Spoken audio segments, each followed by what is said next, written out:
Mawu ƒe asinukpɔkpɔ la mefluna me o.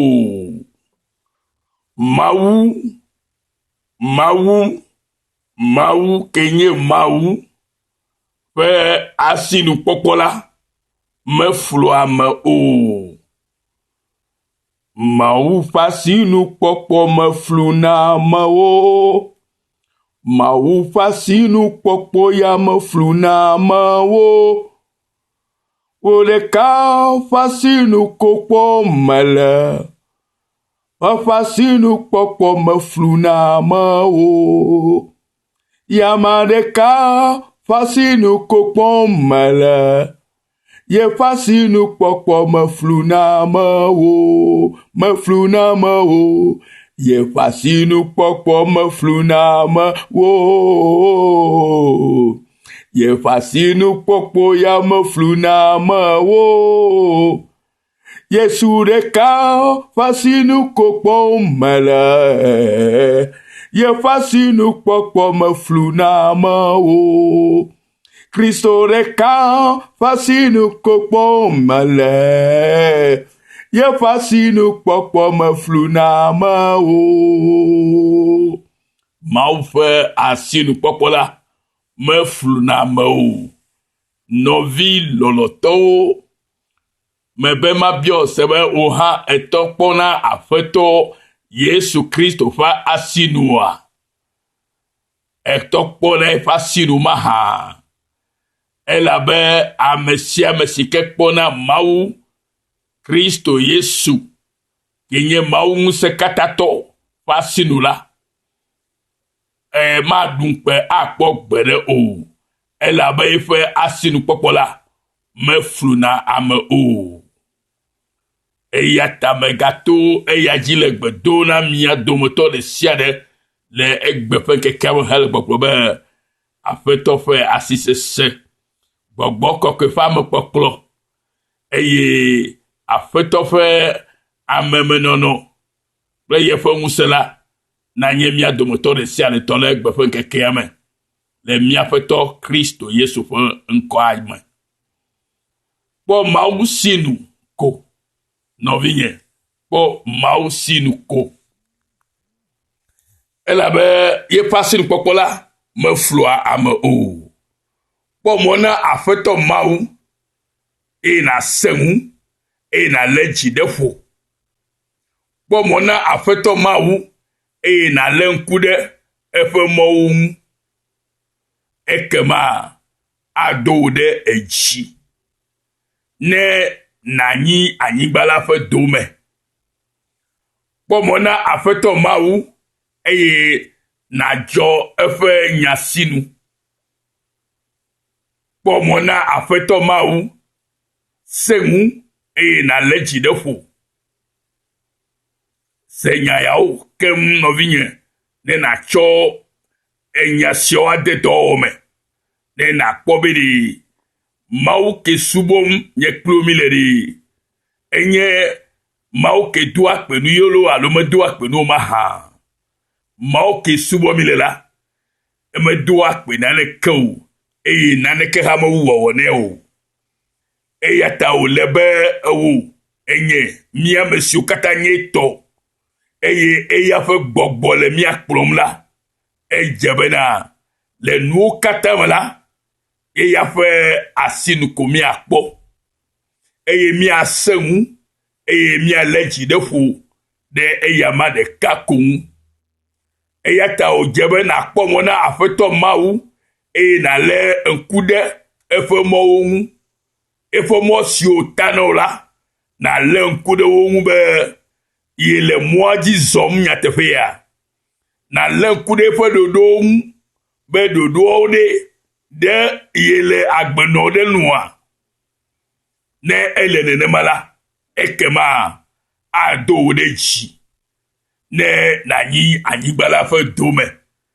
Ala do wo ɖe dzi, Mawu ye la do wo ɖe dzi menye ame aɖeke yo. Ne Mawu ya do ame ɖe dzi la, ame ɖeke meɖiɖi ne kpɔ gbeɖe o. Gama me la ala nya anyigba ƒe dome. Nuyuna me siwo le anyigba me la anye nye kple tɔ. elabe mawu ke wɔ dziƒo kple anyigba la eyae tsɔ nuwo tsɔ de me na mi nenema eya ta kpɔ mɔ na aƒetɔ mawu eye nàdzɔ eƒe nyasinu nàdzɔ eƒe enyasinu enya si ke wògblɔ ɖe agbewo ŋu la nàdzɔ nyasinu ne nàkpɔe ne wòava me nɔ be ke ne dzɔ eƒe nyasinu enya si ke wògblɔ ɖe agbewo ŋu yewo le ŋkuɖo dzi nɛ gbeawo tso gbe la ke nàkpɔ bena ele ava me nɛ yi kpɔ mɔ na aƒetɔ eye nàdzɔ eƒe nyasinu nya si ke wògblɔ nàkpɔ nya ƒe asinu ele ava me kokokoko mada ƒu o ke nye la matsa ŋu na aƒetɔ mawu eye makpɔ mɔ na mawu nye xɔnametɔ sinu nye mawu ase nye gbe nenye be nyateƒe ye etsɔ enya yawo de dɔwɔ me la ke alatɔ gblɔ be ke ye ya la matsa ŋku na aƒetɔ yakpɔ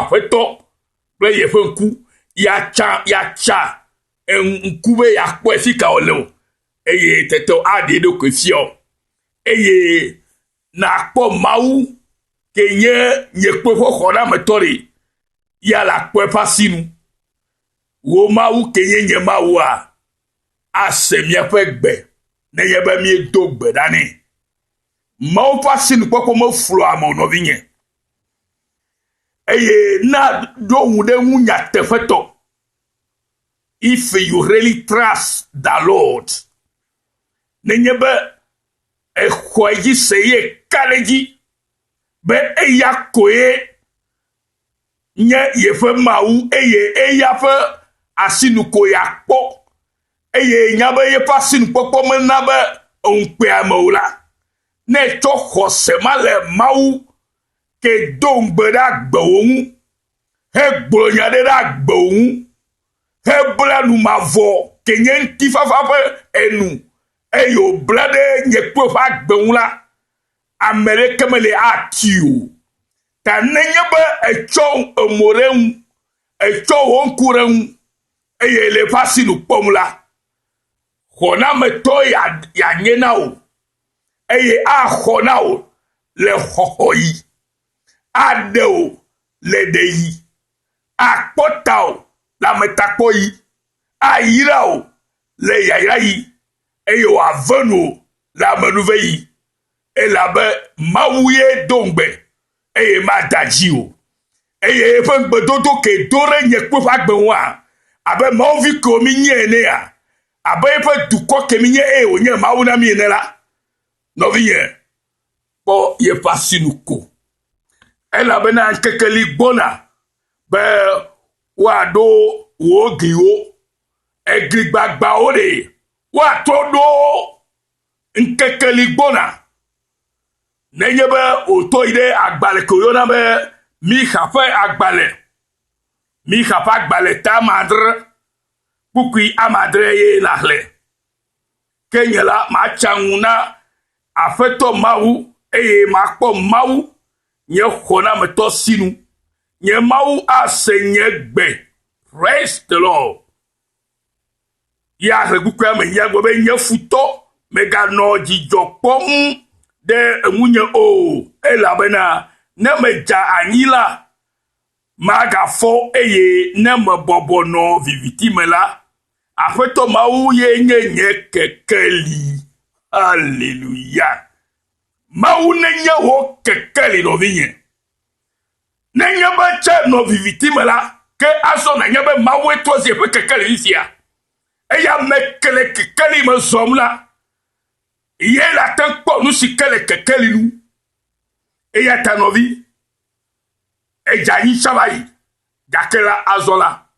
mawu fɔ wò to Yesu Kristo ƒe tsitritsitsi me eya ta na xɔe se bena aƒetɔ agana be eglikpo gbagbawo la woafɔ ɖe te ŋkekeli gbɔna be woaɖo wò gliwo eye wò liƒowo a encore ate ayi ajogevi gbemagbe nukunde maulo gbala gbomania ekwesia ke ne kwese gbobe ne vame ne kwese gbobe ne vame na le mokpolo maula ya eta enu sur la vame nolu mau fenya ori menye enyasike ko mi asekode to megobe amed jikowo o ke mi a considanya mi a hoye nenye be la honyala ye to si tola ala wo tole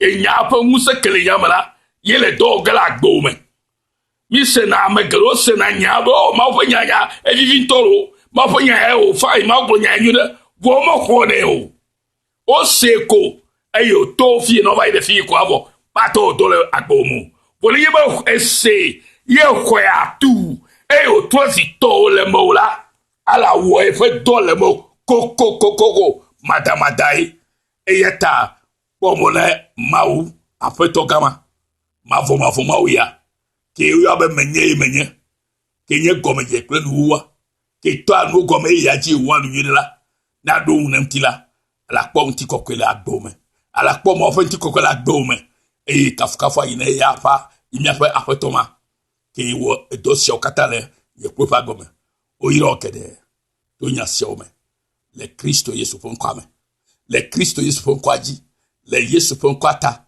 le hulata esio ne vame ne vame vo akpele mi dana apeton ke no vinye e ga se no viu le dochola yito sikenya Yesu yo oyiram maululu avajidula le Kristo Yesu be to true forgiveness mission Australia na Togo vio kata nke kama na chechi na milo ida pana potore sata vam hoho le Yesu Kristo bonkachi ne vama nema